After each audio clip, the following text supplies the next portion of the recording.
everyone, and welcome to the Pinpoint Law Series. This is a channel that you all know that we are here to give you an insightful discussion on what is trending in Ghana. So today is 6th March. It marks the history in our Ghanaian jurisdiction because it is the day that we got independence in the country, dates back 1957. So what you have to do is that kindly subscribe to the channel and hit on the notification bar so that whenever we drop a video, you'll be the first person to get it. Share for your other friends to also get to know what is happening on the Pinpoint TV. And then my name is Emmanuel Lambon, a level 300 law student who happens to be the Justice of the Supreme Court of the LSU. Then I'm here with Loretta Hiabile, a student of UPS and a level 300 student as well. Thank you very much. That's very nice of you. She's very nice too. I hope you're fine. Yes, I'm fine. All right, that's very good. So now the main topic for discussion is the power of mother tongue, unlocking effective governance through language. That's the main topic we are here to discuss about. So I would actually give the floor to the guest for her to give a slide or a brief highlight about the main topic. Okay, so before I start, I want to wish everybody a happy Independence Day. I also want to say that as you celebrate the holiday, don't only look at it as a place to celebrate and have fun, but also cherish your country, your love for your country, and then make sure that whatever you are doing, it is in order to benefit the country. So the power of the mother tongue, I think that is very important as Ghanaians for us to take cognizance and recognize that our language is very important. It's not just a way of communicating, it's a way of carrying your culture and your heritage from wherever you are from, that is your hometown, and then carrying it to the world at large, wherever you go. So I think that the topic is very important, and it helps us also understand that we must not lose our language, or we must not lose our identity, but we must continue to uphold our heritage as Ghanaians. So I think that's a brief highlight of the topic. Thank you very much. That was very brief and that was very fine. So I really have a question to ask you. So my question to ask is that can you share example of successful governance initiatives that have helped utilize local language to improve participation and the outcomes? Like so I think for government initiatives, we don't have like particular, systems or structures that are there in place. But then in the past, we've seen that when it comes to health, education, and social services, we see that the government uses the local languages to be able to display or disseminate information to the local citizens. So, for example, like immunization of children for cholera, for all those other things. You see that people go to the community and then they go speaking the local language. They don't go speaking English because obviously the communities may not understand what you are the English. Yes, so they use local languages to educate the mothers that you have to immunize your child against this disease. Eczema and all those kind of, and they even carry the boxes or they carry the posters and then they write it in local languages so that you can understand what they are saying. We also have it in our education sector. During the elections, you could see that the NCC was going around, or you can even see it on your TV screens, that the NCC was going around educating us on how to keep peace before, during, and after the elections. And those were done in local languages because we can understand that the ordinary market woman may not understand that if you go to the polling station, do not vote horizontally or vertically, but you can understand it in her local language. If you speak, your local language to her. So that was examples of how I saw that the government uses the local language in initiating into our government structure and all of these things. That's very nice. Because I even remember when they were voting, they actually, the NCC and the people, some of the political parties, when they come to, they ask you, "Oh, are you a Gan?" They start to speak Gan. Their language. Are you an Asante? They start to speak Chi and everything. Sure. I think It's very nice. The next question is, how can local language be integrated into governance structure to promote inclusivity and accessibility in Ghana? So I think that the local language is not used enough in our government structure because yes, English is the number one language in Ghana. But then if you go to our local communities, or even if you go to your neighborhood, majority of them may not be able to speak English language to the best of their capabilities. So I think that the government can use it, especially in parliamentary proceedings. The government is of, by, and for the people. We are the government. We are their bank. Let me say it like that. So if they are doing something in parliament, if there are proceedings going on, I feel like there should be a way to translate the proceedings to English. I mean to Chi or to Ga or to Ewe, depending on the constituency that is having, that is being represented or that is being spoken to or about in parliament. So, for example, maybe the NP for Magina, right? Magina is basically in a Ga, a Ga place or a Ga location, or Okay. location in a Ga community. So, if the members are being spoken to in English, they may not understand what is going on. So, when Parliament is going on, maybe there can be a station, a TV station like maybe Adom TV or any of the local stations, which will translate the parliamentary proceedings into Ga, so that they can understand what is going on. They can understand that, oh, my MP is working towards my, my development as a constituency member or someone in the constituency. I also think that in our education as well, we put too much emphasis on English language. I remember in school, when I was in school, if you speak any vernacular language, they'll punish you or they'll beat you because they think that speaking your local language is too, ghetto or is not good enough for the international space. But I think that in our schools, we must prioritize the Ga, the Chi, and the Ewe as much as we prioritize the English, because English is international. But most of us may not get to go international. We may only stay in our country and work for our country. So we must put emphasis more on the local languages as well.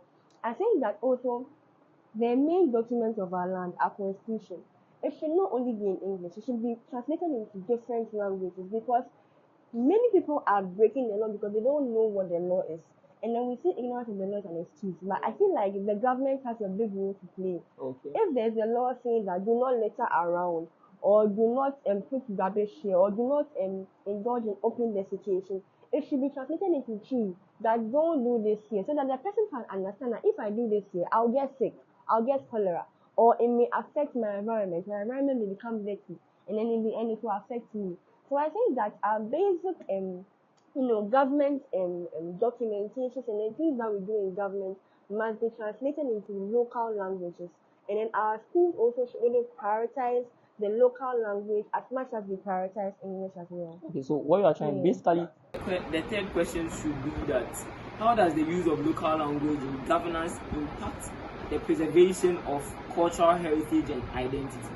So as I said in my introduction, I feel like the language is not only the way we communicate. Language contains your culture, who you are as a person.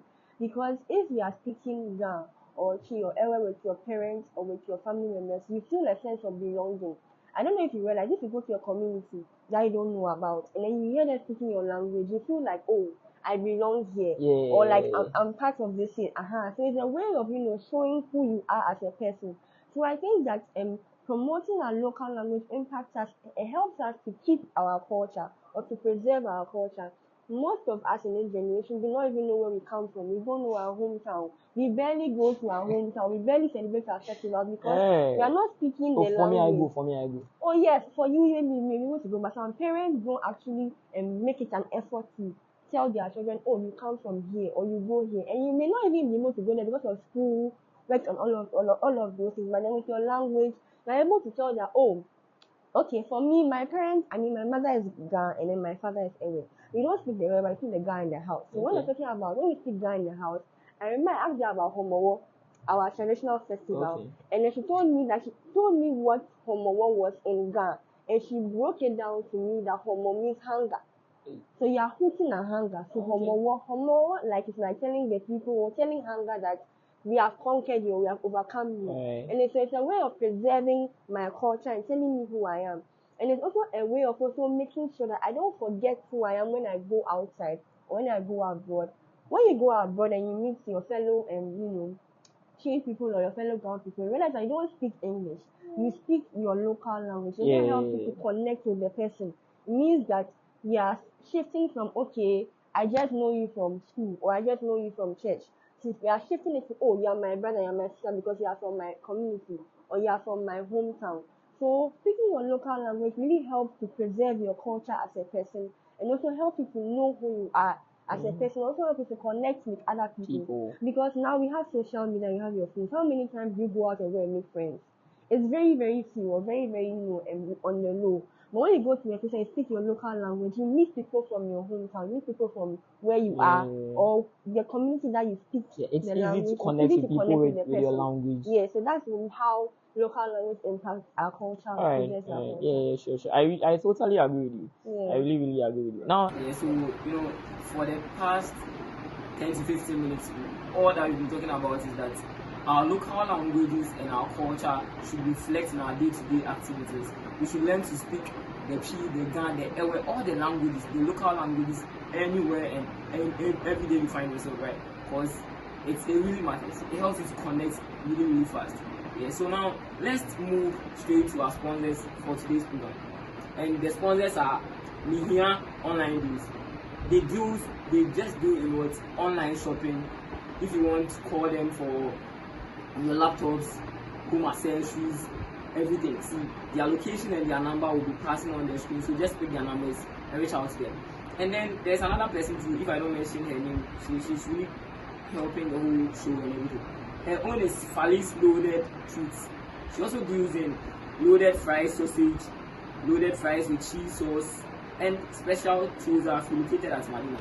So as we all know, say today be what State March. If you want a special tools are free, just hit her at what Madina Estate and then she'll be there to deliver for you. Yeah. So we are moving straight to our fourth question for the day. And Miss Loretta, see your fourth question is: can you discuss the relationship between language, culture, and governance in the context of promoting effective governance? Okay, so I think the relationship between these three is that, as I said, we are the government, or we the people are the government. And so, if we have our languages there and we are preserving our culture, it will help to promote better governance. Because if we are incorporating our local language into our governance structure, people will understand why they should not do this.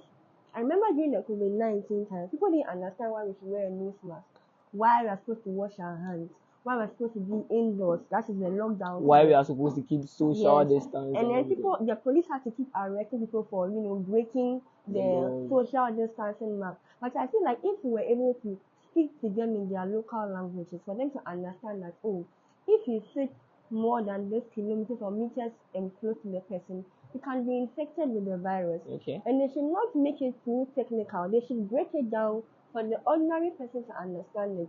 And that is done best in the local language. So this work is actually for the NCC people. I feel like it's not only the NCC, the president. I remember even the fellow Ghanaians, speech that he was having. I feel like if he spoke majority of it in local language. But some of them he actually made it in the Ga and the Chi. He did, but it was only the greeting. The ending part of his speech. Okay. But the majority part of his was speech said in English. Right. I don't know why people Ghanaians. Ghanaians have this perception that if you speak English, you are too or what you are visa. So I feel like if they speak the local language, it gives them this level of connection to the people, and then it helps to be able to promote governance and promote the government structure, because people understand why these laws exist and why you're supposed to do this. So the relationship is really interconnected, and I feel like if governments are intentional about doing this, then it will really help us to push the country forward, because the government is not making progress because people are not obeying the laws. People don't obey the laws because people don't understand the laws. So when we speak your local language, it helps to connect with the people, for them to understand why the laws are there, and then for them to obey the laws. Yeah, because even if you go over the seas, they are what? They are American people, and they tend to speak English language. So I feel like, why not in a country called Ghana, different dialects are always speaking? Why don't we use our languages, the Chi, the Ga, the Ewe, and all the rest of the languages together for a better Ghana? That's so, Miss Loretta, the fifth question I would like to ask is that what are some common challenges that governments face when trying to implement local language use in governance? So I think the challenges are basically simple. The first one is that we have so many languages in Ghana, and I feel like because we have many languages in Ghana, people may feel that we are focusing too much on the three main